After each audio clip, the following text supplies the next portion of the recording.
প্রথম ইনিংসে বাংলাদেশ করেছে ৪১৩ রান। ভালোই জবাব দিচ্ছে পাকিস্তান।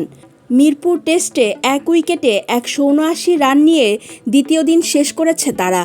সফরকারী দল পিছিয়ে আরও ২৩৪ রানে। ওপেনিংয়ে ১৭ রানের জুটি গড়েছেন পাকিস্তানি দুই ওপেনার আজান আওয়াইস আর ইমামুল হক। কিছুতেই কিছু হচ্ছিল না। অবশেষে ১০৬ রানের ওপেনিং জুটি ভাঙেন মেহেদী হাসান মিরাজ। মিরাজের বলে এলবিডব্লিউ এর ফাঁদে পড়েন ইমাম ৪৫ রান করে। এরপর দিনের বাকি ২৪ ওভারে অনায়াসে পাড়ি দিয়েছেন দুই অভিষিক্ত ব্যাটার আজান আওয়াইস আর আবদুল্লাহ ফজল। আজান ৮৫ আর ফজল ৩৭ রান নিয়ে তৃতীয় দিন খেলতে নামবেন। এর আগে একটা সময় মনে হচ্ছিল ৪০০ ছোঁয়াই কঠিন হয়ে যাবে বাংলাদেশের। তবে তাসকিন আহমেদের ঝড়ো ব্যাটিংয়ে ভালোভাবেই ৪০০ পার করে নাজমুল হোসেন শান্তর দল। মিরপুর টেস্টে প্রথম ইনিংসে ১১৭.১ ওভারে ৪১৩ রানে অল আউট হয়েছে টাইগাররা।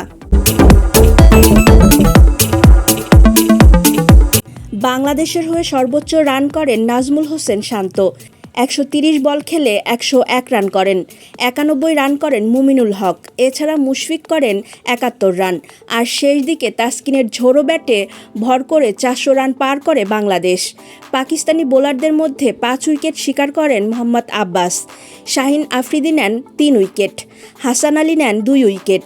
এতে বাংলাদেশ গুটিয়ে যায় ৪১৩ রানে। আগামীকাল তৃতীয় দিন ব্যাট করতে নামবে পাকিস্তান।